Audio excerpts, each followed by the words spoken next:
Assalamualaikum warahmatullahi wabarakatuh. Halo pemuda, yang harusnya membawa perubahan bukan malah rebahan.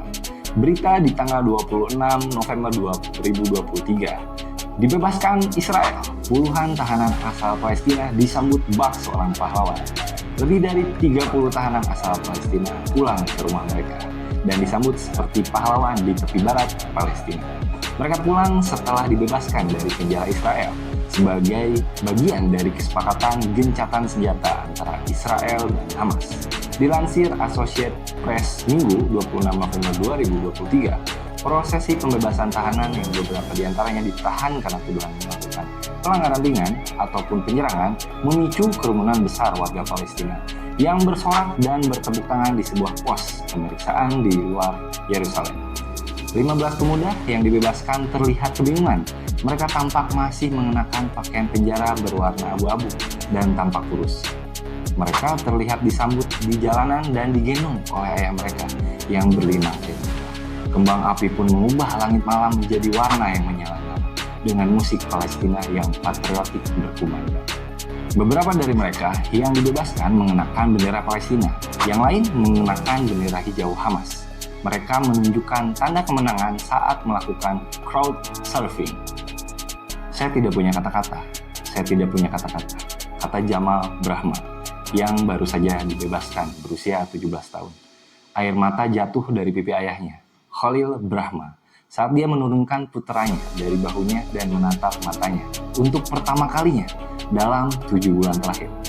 Pasukan Israel telah menangkap Jamal di rumahnya di kota Jericho, Palestina, musim semi lalu dan menahannya tanpa tuduhan atau pengadilan. Saya hanya ingin menjadi ayahnya lagi, ujarnya. Pembebasan tahanan Palestina dari penjara-penjara Israel terjadi beberapa jam setelah 30 sandera kurang lebih termasuk 13 warga Israel dibebaskan Hamas di Gaza.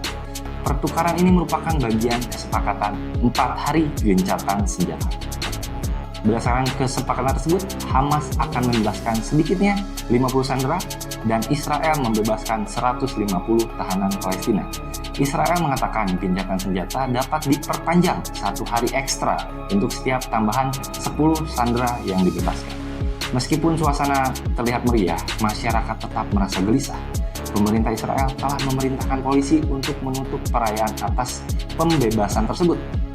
Tentara mencoba untuk mengambil momen ini dari kami, tapi mereka tidak bisa, kata Maes Fokaha sambil jatuh ke pelukan temannya yang baru saja dibebaskan, yaitu Nur Al-Taher, yang ditangkap selama protes pada bulan September di Masjid Al-Aqsa, Yerusalem. Ini adalah hari kemenangan kita, sambungnya. Dan tahanan Palestina yang dibebaskan pada hari Jumat, termasuk 24 wanita, beberapa di antaranya telah dijatuhi hukuman penjara bertahun-tahun karena percobaan penikaman dan serangan lain terhadap pasukan keamanan Israel. Sementara yang lainnya dituduh melakukan penghasutan di media sosial. Terdapat juga 15 remaja laki-laki, sebagian besar dari mereka didakwa melakukan pelemparan batu dan mendukung terorisme. Hal itu merupakan tuduhan yang secara luas menggarisbawahi tindakan keras Israel yang telah lama dilakukan terhadap laki-laki muda Palestina ketika kekerasan meningkat di wilayah penduduknya. Sebagai warga Palestina, hati saya hancur untuk saudara-saudara saya di Gaza. Jadi saya tidak bisa merayakannya, kata Abdul Qadir Khatib. Khatib merupakan seorang pekerja PBB yang putranya, Iyas, usia 17 tahun, ditempatkan di penahanan administratif sejak tahun lalu tanpa tuntutan atau pengadilan dan berdasarkan bukti rahasia. Meski tak merayakan kebebasan anaknya, dia mengaku tetap bahagia.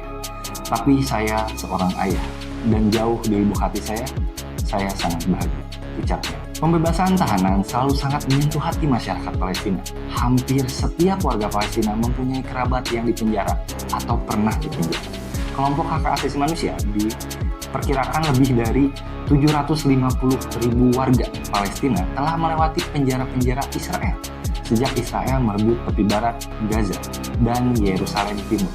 Pada tahun 1967, Israel memandang mereka sebagai teroris, sedangkan warga Palestina menyebut mereka dengan kata Arab yang berarti tawanan perang.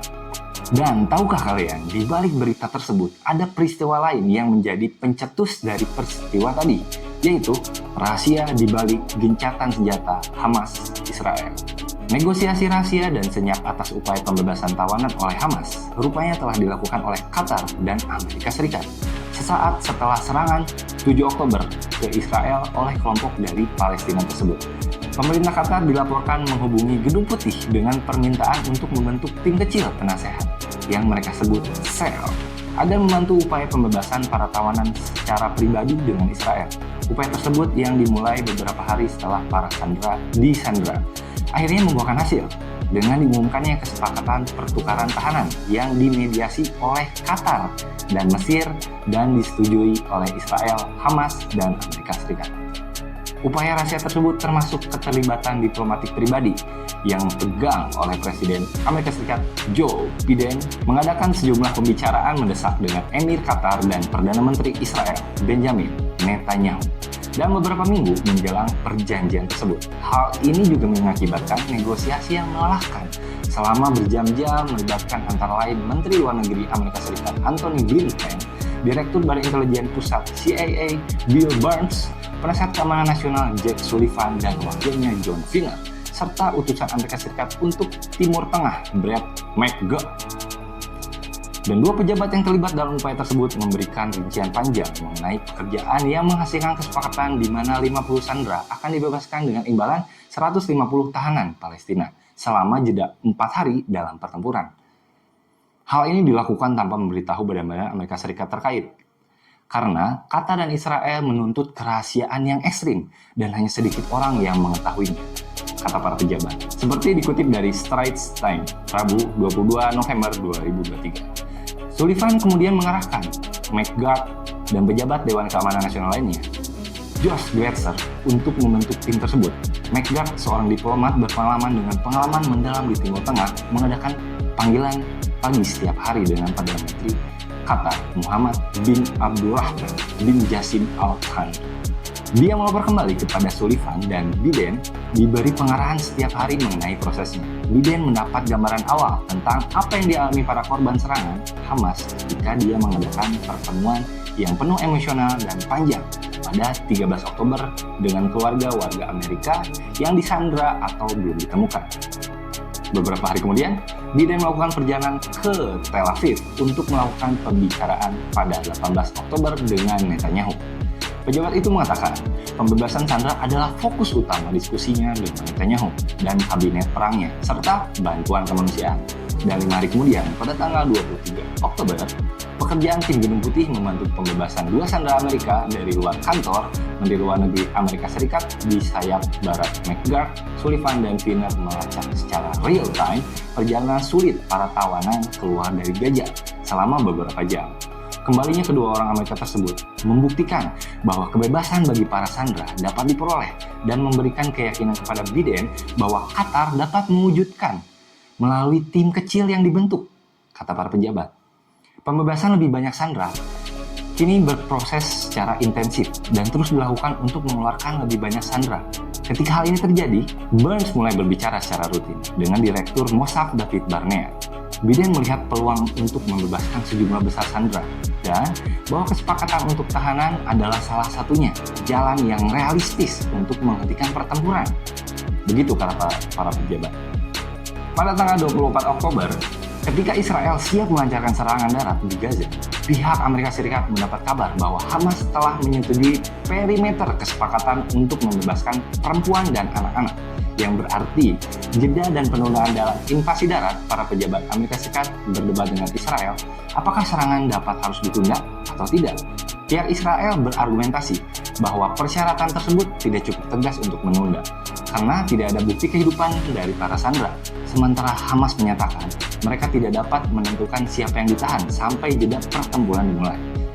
Amerika Serikat dan Israel pun memandang posisi Hamas tidak jujur. Pejabat itu mengatakan rencana invasi Israel diadaptasi untuk mendukung jeda jika kesepakatan tercapai. Biden kemudian terlibat dalam perbicaraan terperinci selama 3 minggu. Dan berikutnya, ketika proposal mengenai kemungkinan pembebasan sandera terus diperbincangkan, tuntutan dibuat agar Hamas memberikan daftar sandera yang ditahan, informasi identitas mereka, dan jaminan pembebasan.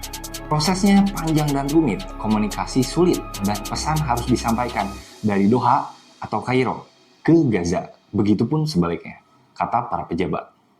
Biden mengadakan pembicaraan telepon yang sebelumnya dirahasiakan dengan Perdana Menteri Qatar ketika tahapan pembebasan mulai dilakukan. Berdasarkan perjanjian yang dimulai, ketika terbentuk, para sandera perempuan dan anak-anak akan dibebaskan pada tahap pertama bersamaan dengan pembebasan tahanan Palestina dari Israel secara sepadan. Namun, kesepakatan ini menimbulkan banyak ketidakpastian hingga pembicaraan terhenti karena komunikasi menjadi gelap di Gaza. Kini perjanjian tersebut sekarang disusun agar perempuan dan anak-anak dibebaskan pada tahap pertama dengan harapan pembebasan di masa depan dan tujuan untuk membawa pulang semua sandera ke keluarga mereka. Hanya ada satu permasalahan yang tersisa terkait dengan jumlah sandera yang akan dibebaskan pada tahap pertama dan struktur akhir dari kesepakatan untuk memberikan insentif bagi pembebasan lebih dari 50 perempuan dan anak-anak yang diketahui, kata para pejabat. Banyak kontak tambahan pun terjadi dan kesepakatan akhirnya tercapai, pungkasnya. Semoga dengan runtutan berita baik dari Palestina ini akan memicu peristiwa baik lainnya untuk konflik Palestina dan Israel ke depannya. Dan semoga akan menghentikan penderitaan yang telah dialami oleh warga Palestina selama ini. Oke pemuda, mungkin segitu aja warta untuk konten kali ini. Buat kalian yang nggak mau ketinggalan info lebih lanjut, langsung aja subscribe dan nyalain loncengnya. Kita tim Saksi Pemuda pamit undur diri, sampai jumpa di next konten berikutnya.